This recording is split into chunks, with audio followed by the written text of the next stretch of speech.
Abeta, ayo belajar tahu. Belajar tahu tentang jagat nias. Sebelum Anda menonton penuh video ini, jangan lupa mendukung channel ini dengan menekan tombol subscribe, like, dan menulis komentar Anda. Terima kasih. Mania Mele Fest. Mania Mele Fest. Kita baru saja mengikuti Mania Mele Fest. Begitu banyak orang yang datang ke Hili Simaitane di wilayah Mania Mele. Apa yang terjadi di sana? Menyaksikan semua tradisi-tradisi dan keunikan kebudayaan yang ada di wilayah Mania Mele. Nah, Mania Mele, Onona Mele, apa hubungannya? Pada kesempatan ini saya akan mencoba bercerita satu versi tentang Mania Mele dan mengapa ada Mania Mele sehingga muncul Mania Mele Fest. Mania Mele Fest boleh kita katakanlah sebagai, kalau dia dahulu disebut sebagai Faulu Mania Mele. Faulu Mania Mele. Mania dan Mele.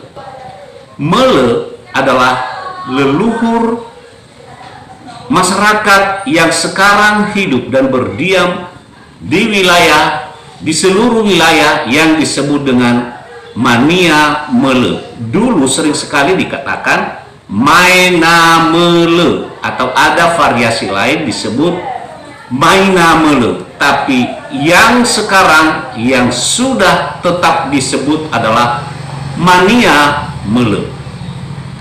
Mele adalah seorang leluhur, orang-orang atau masyarakat atau rumpun yang sekarang mendiami seluruh wilayah Mania Mele. Kita tahu di wilayah Teguh Dalam, apa saja desa-desa, apa saja wilayah yang dihuni oleh orang-orang yang berasal dari keturunan Mele. Nah, daerah yang dihuni oleh keturunan leluhur bernama Mele ini disebut dengan Mania Mele atau wilayah Mania Mele. Itulah mengapa ada Mania Mele. Jadi dari nama leluhur dan wilayah yang mereka huni, yang mereka diami, itu disebut dengan Mania Mele. Mania berarti nostalgia. Mele rindu, Mele teringat akan kampung halamannya yang dulu mereka berasal dari Berenadu Gomo di Sifalga Gomo, kemudian mereka migrasi sampai ke wilayah bagian selatan, dan kemudian dia rindu akan kampung halaman, kampung kelahirannya, dan itulah sebabnya kemudian disebut Mania dunia, Mania Mele. Dia rindu, kerinduannya itu nanti dia curahkan, dia wujudkan pada cara dia hidup, bagaimana dia mempraktekkan kehidupan sesuai dengan kebudayaan, adat istiadat dan tradisi yang telah dia terima dulu dari leluhurnya. Mele dalam cerita dikatakan bahwa dia adalah anak dari atau putra atau salah seorang putra dari Sadawa Mele, dan Sadawa Mele adalah salah seorang anak atau putra dari leluhur bernama Hia, dan Hia adalah leluhur orang Nias di Nias Selatan khususnya, yang dipercaya, yang sangat diyakini bahwa dia adalah leluhur pertama yang diturunkan dari langit bersama Osali, bersama Ruma, dan bersama peralatan-peralatan kebudayaan lainnya di Sifalage Gomo Berenadu. Nah, siapa dia ini? Dalam cerita juga dikatakan ini salah satu versi, tidak kalah dengan versi yang lain, karena ini berbagai tuturan lisan yang diceritakan sama kita di Pulau Nias dan khususnya di Nias Selatan, di wilayah Gomo dan Teluk Dalam, atau di wilayah bagian selatan lainnya. Nah, Hia ini katanya adalah seorang leluhur yang lahir dari seorang ibu, dan ibu itu di Teluk Dalam, di selatan, di Gomo, khususnya wilayah Teluk Dalam dan Mania Mele, disebutkan bahwa nama ibu itu adalah Samihara Luo Gegemi, Samihara Luo Sambua, Inada Simadulo Hesi, Inada Simadulo Rao Watua, macam-macam namanya. Bahkan ada yang mengatakan bahwa Inada Dao, Inada Sakau Dedu. Nah, ini versi-versi ini sebenarnya hanya bertumpuk atau bertujuan fokus pada salah seorang ibu yang dengan nama yang berbeda-beda, dan dari situlah lahir Hia, lalu kemudian Sadawa Mele, lalu Mele, dan kemudian anak-anak dari Mele yang bermigrasi dari Sifalaga Gomo, Berenadu, kemudian sampai ke selatan wilayah Teluk Dalam. Nah, Mele yang tadi saya sebutkan, Mania Mele, yang baru saja heboh sekali, banyak orang yang datang ke sana untuk menyaksikan berbagai atraksi kebudayaan, berbagai keunikan-keunikan budaya, sejarah, seni, dan lain sebagainya di wilayah itu. Maka ada baiknya kita mendengarkan sepenggal cerita ini, walaupun saya yakin sendiri masih banyak cerita yang lain, dan itu tidak berarti bahwa cerita-cerita yang lain itu adalah salah. Ini versi dari yang saya tahu, saya akan ceritakan. Mele yang tadi bapaknya adalah Sadawa Mele, salah satu versi yang berasal dari Hia. Kemudian dia punya putra. Dalam satu versi dikatakan bahwa Mele itu memiliki anak banyak. Ada yang mengatakan bahwa putranya yang pertama adalah Fau, kemudian putranya yang kedua adalah Taki, putranya yang ketiga adalah Maha, putranya yang keempat adalah Honde, dan yang kelima adalah Boto Sisolo atau Boto. Bahkan ada lagi disebut masih banyak anaknya. Dikatakan juga bahwa leluhur bernama Mele itu salah seorang leluhur yang bersaudara, yang menurut versi lain Mele ini bersaudara dengan Sinenra atau Jine yang tinggal di wilayah Majine sekarang ini di selatan juga, dan juga bersaudara dengan Lalu yang tinggal di wilayah yang keturunannya menghuni wilayah Onolalu. Dia ini sebenarnya pindah ke wilayah Mainamele, dan untuk pertama sekali ketika dia sampai di wilayah Mania Mele yang sekarang, dia tinggal di satu bukit yang tidak jauh dari wilayah Onohondre dan Hilinawalu. Bagaimana kisah ceritanya waktu dia sampai di sana? Ketika dia sampai di situ, dalam cerita-cerita dikatakan bahwa ketika mereka berpisah dulu bersama dengan saudara-saudaranya yang lain, lalu dia sampai di wilayah di hutan, di suatu bukit yang disebut dengan Baulu Gomo, Hili Baulu Gomo, itu berada tidak jauh dari Onohondre. Dia tinggal di situ, dan karena di situ sudah malam, dia tinggal saja di hutan itu. Ketika dia berangkat dari Gomo, dari kampung halamannya menuju wilayah baru untuk mencari kehidupan baru di Nias Selatan yang kita sebut sekarang wilayah Mania Mele, dia sampai di situ menjelang malam hari. Apa yang dia bawa? Dia sudah mempersiapkan, dia membawa air dalam satu ruas bambu, sinado. Kalau bahasa Niasnya disebut sinado. Dia sudah membawa air dari sungai yang dulu ada di kampung halamannya itu, dari Sungai Gomo. Air itu dia bawa dan sampai di tanah di Hili Baulu Gomo itu. Kemudian karena sudah lelah, sudah malam, dia duduk di situ. lalu rupanya ada keajaiban yang luar biasa terjadi. Nah, inilah cerita-cerita yang mungkin ada yang tahu, dan mungkin juga masyarakat yang luas yang sudah datang ke Mania Mele Fest belum tahu cerita ini. Ketika Mele sampai di situ, kemudian dia membuka, dia mau meminum air yang ada di ruas bambu tadi, yang ada dalam perian, yang ada dalam sinado tadi.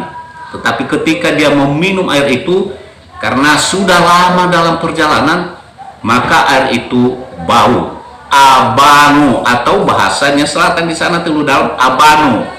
Nah, karena bau dia tidak bisa minum lagi untuk mengobati dahaga, kehausan, dan kelelahannya. Karena itu dia mencium air itu dan mengatakan ini tidak bisa diminum. Lalu karena dia haus sekali, dia rindu sekali, dia mau sekali minum air. Dia menuangkan air itu di bukit atau di perbukitan itu, di gunung itu, dan dia mengatakan, jika saya adalah putra dari bapakku sendiri, ayahku sendiri. Siapa ayahnya sendiri? Itu Sadawa Mele, yang tadinya juga di Gomo. Jika saya sungguh anak dari bapakku sendiri, dari ayahku sendiri, dari kampung halamanku yang kucintai, dari Sivalage Gomo Bernadu, maka air yang saya ambil ini dari sungai Gomo di sana, dia kemudian saya tuangkan di bukit ini, dan akan menjadi sungai yang besar, sehingga di tempat ini akan mengalir sungai yang juga akan saya sebut, itu katanya, akan mengalir sungai yang juga akan saya berikan nama sungai itu sebagai Gomo, Idane Gomo, Moriba Gomo, dan akan menjadi Gomo yang dulu dia ambil dari kampung halamannya dan akan mengalir di tempat yang baru di mana dia akan tinggal. Malam itu, singkat ceritanya, Mele tidur di hutan itu, dan rupanya terjadi mukjizat dan keajaiban yang luar biasa. Pada pagi hari ternyata gemuruh banjir, gemuruh air terdengar di wilayah itu. Air mengalir, sungai telah ada di wilayah itu, dan airnya kemudian mengalir begitu gemuruh seperti banjir bandang yang menghasilkan air yang jernih. Itu satu keajaiban menurut cerita ini. Apakah itu benar atau tidak? Dan oleh karena itu dia menyebutkan nama sungai yang baru tercipta itu, yang baru muncul itu, dia sebut sebagai Idane Gomo. Dan Idane Gomo atau sungai Gomo yang baru terjadi itu, yang baru tercipta itu, yang baru muncul itu, masih ada hingga saat ini, yang hulunya berasal dari wilayah Hilinawalebang dan Monokondo. Luar biasa sekali. Apakah cerita ini benar atau satu mitos saja? Silakan datang dan tanyakan kepada masyarakat di wilayah Hilinawale, Onohonre, dan masyarakat Mania Mele lainnya. Ini yang terjadi. Jadi ada satu keajaiban ketika Mele sampai di situ, dan dari sungai itu kemudian dia baru mendapatkan air yang dapat dia minum untuk mengobati haus dan dahaganya untuk kebutuhan hidupnya. Itulah kemudian yang terjadi ketika dia sampai di situ. Nah, lama-lama dia tinggal di situ di perbukitan tadi di Hili Balugomo. Leluhur kita bernama Mele ini yang begitu terkenal hingga saat ini, yang menghasilkan generasi-generasi yang luar biasa dan keturunan-keturunan yang luar biasa, dan peradaban serta tradisi yang luar biasa. Rupanya kemudian dia pindah sedikit, kemudian tinggal di wilayah, di tanah yang disebut dengan Hili Ono Dahi. Nah, Hili Ono Dahi Kenapa? Karena Mele punya beberapa anak. Mele itu punya beberapa anak. Pertama tadi saya sebut Fau, ada yang menyebut pertama Tahi, ada yang menyebut kedua Fau. Tetapi versi yang lain mengatakan bahwa anak pertama itu Fau, anak kedua Tahi, anak ketiga kemudian Maha, keempat Honre, dan kemudian Boto atau Boto Sisolo. Dia tinggal ke wilayah Onotahi dan disitulah kemudian dia menetap. Nah, apakah ada bukti bahwa dia tinggal di situ? Nah, seperti di tempat-tempat lain, biasanya kita mencari kuburan, kita mencari jejak. Karena itu, ini juga satu cara bagaimana kita mencari jejak leluhur kita yang ada di Pulau Nias ini. Apa cerita selanjutnya dan apa hubungannya?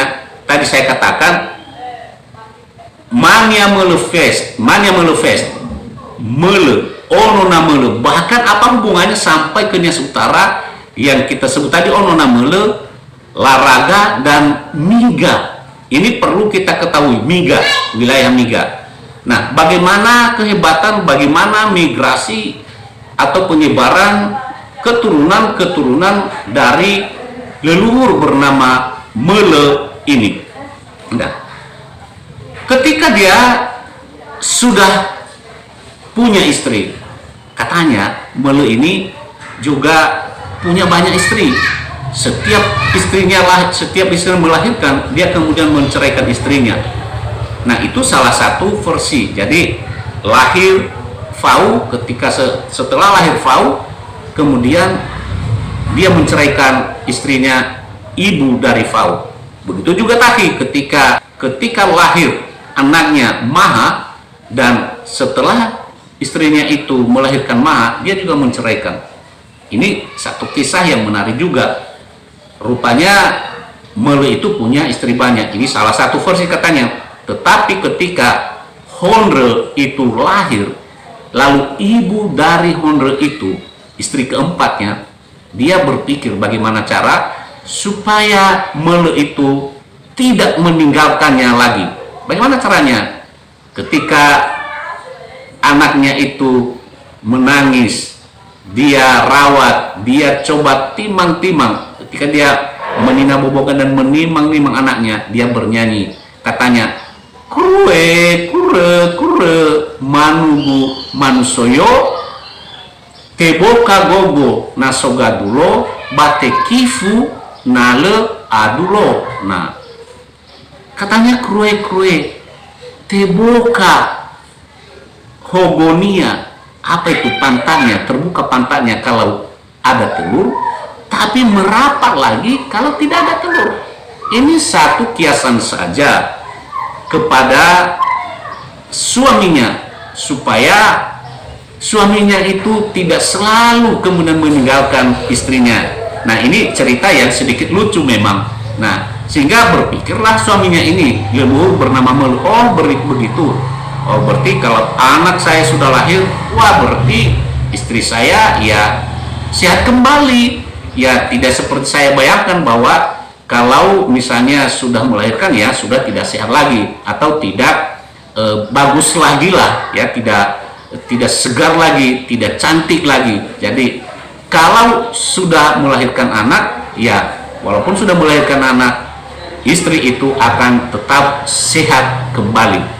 Nah, itu yang mau dipesankan oleh ibu dari Honre ini. Dan ternyata sejak itu leluhur bernama Mele ini, dia tidak lagi meninggalkan istrinya, dia tetap pada istrinya itu. Nah, suatu ketika kemudian karena anak-anaknya sudah besar, leluhur kita bernama Mele ini, dia membagi-bagi hartanya kepada putra-putranya. Dia membagi semua yang ada padanya, dan itu dia bagi sesuai dengan apa yang diinginkan oleh putra-putranya ini.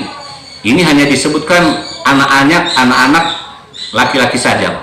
Jadi Tahi disebutkan bahwa yang sekarang keturunan Mania Mele itu di wilayah Lisimetane, Tahi itu diceritakan bahwa dia mendapatkan bagian patung.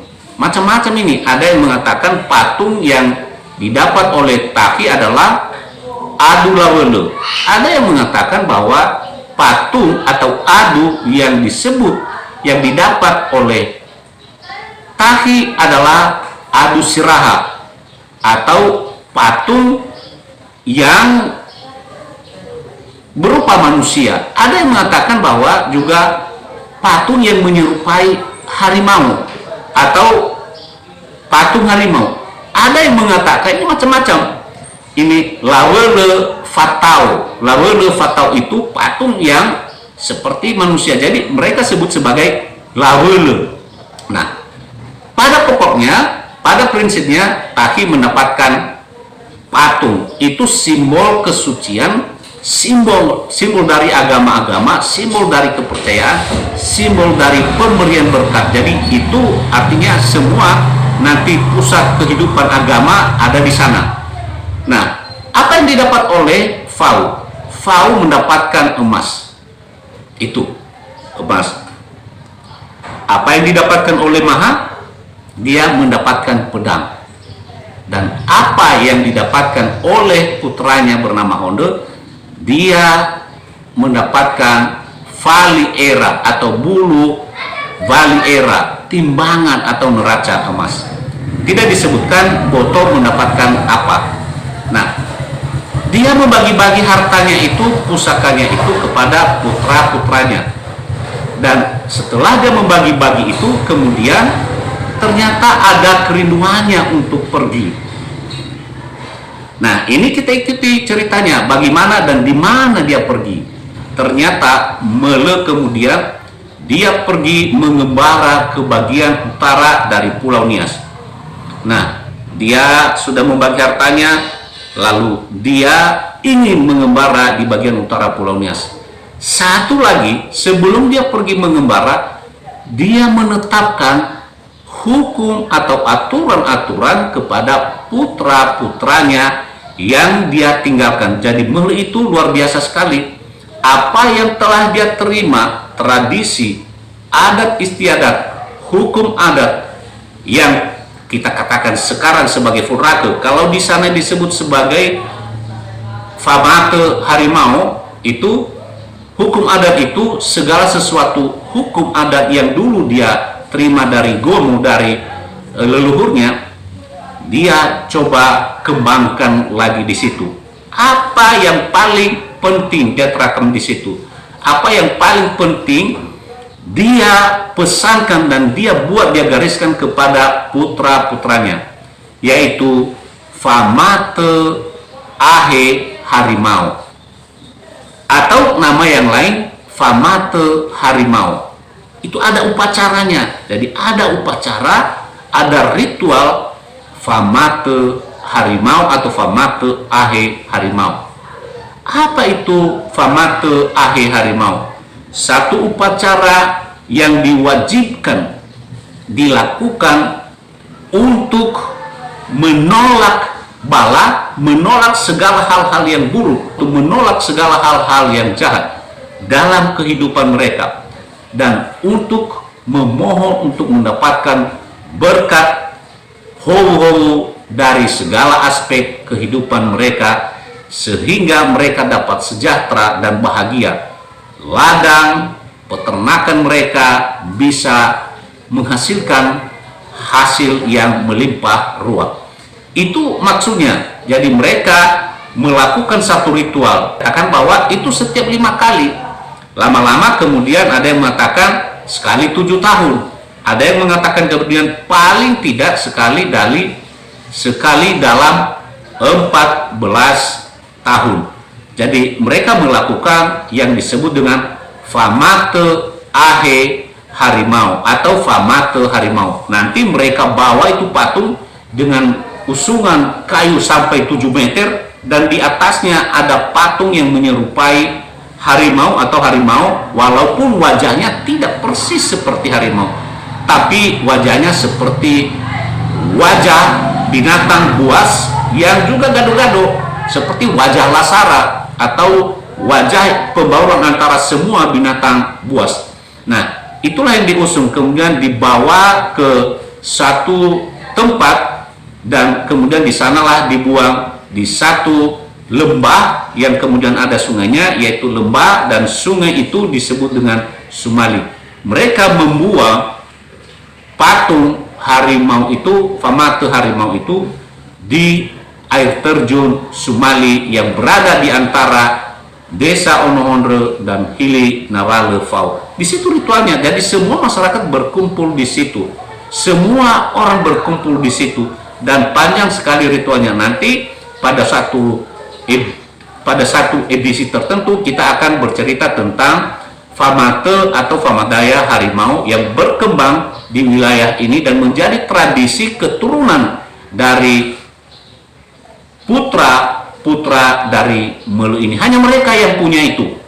Nah, jadi itu dia menerapkan, dia melakukan, dia menggariskan hukum adat atau peraturan kepada putra-putranya. Setelah itu dia baru pergi menuju utara. Nah, dia pergi menuju utara, sampai dia ke utara, kemudian dia mengembara dan sampai di suatu wilayah yang kita sebut sekarang Ono Namele,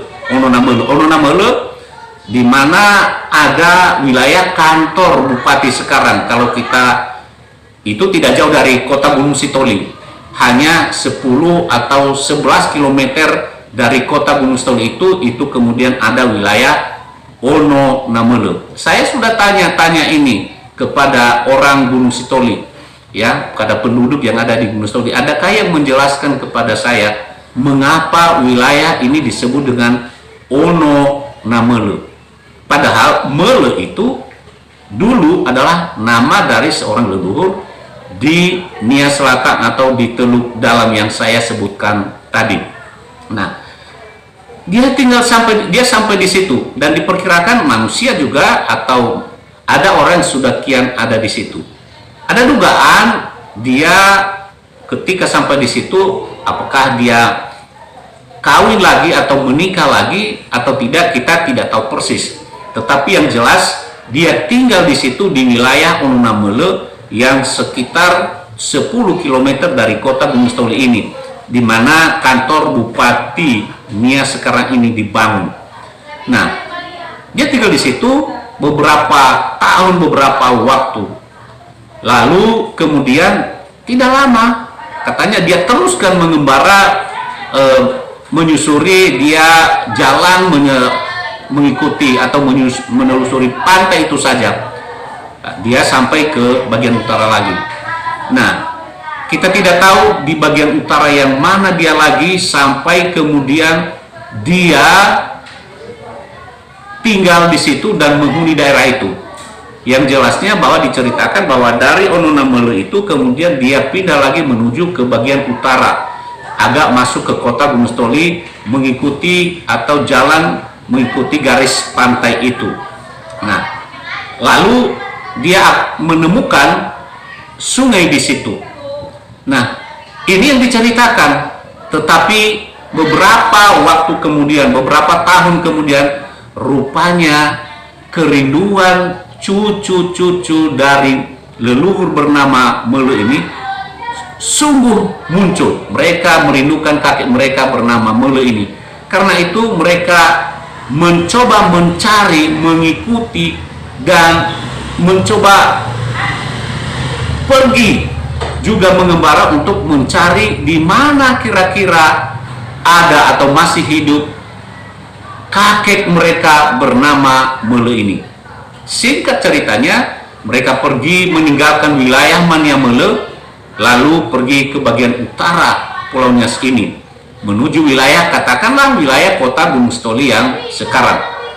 Sampai mereka di wilayah yang disebut dengan Ono Namele sekarang, mereka bertanya kepada penduduk, kepada orang-orang yang sudah ada di situ, apakah kalian mengetahui orang-orang atau orang yang ada di sini, yang mampir di sini dari wilayah selatan? Nah, orang-orang menjelaskan di situ bahwa memang mereka mengetahui ada orang yang bermigrasi yang dulu datang ke wilayah mereka itu, di wilayah Ono Namele itu. Badannya besar-besar. Nah, jadi orang yang sudah kian ada penduduk setempat itu kemudian berkomunikasi dengan keturunan atau cucu-cucu dari Mele ini, dan mereka mengatakan, memperkenalkan diri, kami adalah Ono Mele, kami adalah keturunan dari Mele. Nah, disitulah kemudian muncul, oh rupanya mereka ini Ono Mele, dan orang-orang lain yang mendengarkan itu kemudian tetap ingat akan kata-kata itu, Ono Mele itu. Nah, Ono Mele itu mereka ceritakan bahwa mereka orang-orang yang tinggal di situ yang juga baru lewat tadi, yaitu Ono Namada Mele. Ono Namada Mele, anak dari ayah atau bapak bernama Mele. Nah, itulah kemudian yang menjadi latar belakang mengapa wilayah ini disebut Ono Namele, dari Ono Namada Mele. Walaupun penghuni atau penduduk asli dari tempat itu bukanlah keturunan dari Mele itu sendiri seperti di Mania Mele. Jadi sudah ada manusia di situ, diperkirakan sudah ada penduduk, tetapi kemudian pendatang, yaitu pertama Amada Mele, leluhur bernama Mele, kemudian oleh cucu-cucu Mele itu datang lagi. Nah, karena diceritakan bahwa penduduk setempat menceritakan bahwa orang-orang yang datang di situ, maksudnya kelompok dari Mele ini sudah pergi lagi, sudah berpindah lagi, mereka pergi lagi ke tempat lain, dan karena itu cucu-cucu keturunan dari Mele ini yang mencoba mencari jejak, mencoba mencari keberadaan nenek moyang mereka, kakek mereka, pergi mengikuti jejak di mana kira-kira nenek moyang mereka ini, leluhur mereka ini, kakek mereka ini pergi, supaya mereka bisa menemukannya.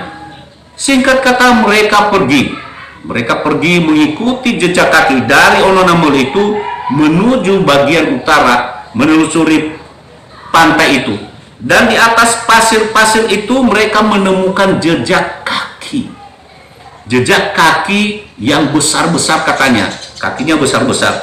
Dan di situ kemudian mereka mengatakan, wah, ini pasti mereka duga, ini sudah mereka duga-duga bahwa dalam perjalanan keturunan leluhur Mele ini, cucu-cucunya ini, mereka berbicara terus. Dan mereka mengatakan, mereka tunjuk, ini pasti jalan mereka, dan mengatakannya Lalaraga. Ini jalan mereka, atau mereka melewati jalan ini, tempat ini, Lalaraga. Jalan mereka di sini. Itu bahasa terdalam, Lalaraga. Jalan mereka, Lalaraga, mereka, ga di sini. Jadi mau menjelaskan, mau mengatakan bahwa ketika mereka melihat jejak kaki itu, mereka mengatakan satu sama lain, Lalaraga. Dan orang-orang yang mendengarkan kata-kata perbincangan mereka itu sepanjang jalan, mengikuti jejak kaki mereka itu, penduduk setempat mengatakan Laraga, bukan lagi Lalaraga. Dan kemudian terbentuklah kata Laraga yang menjadi wilayah atas satu negeri, satu eri yang sekarang paling terkenal, itu Eri Laraga di dekat kota Gunung Stoli. Dan ini di Gunung Stoli sungguh luar biasa, sangat terkenal. Jadi itu disebutkan bahwa dari kata Lalaraga itu yang dilewati oleh leluhur Mele tadi, dan cucu-cucunya mengikutinya dan mengatakan Lalaraga, maka yang tinggal sekarang kemudian menjadi Laraga.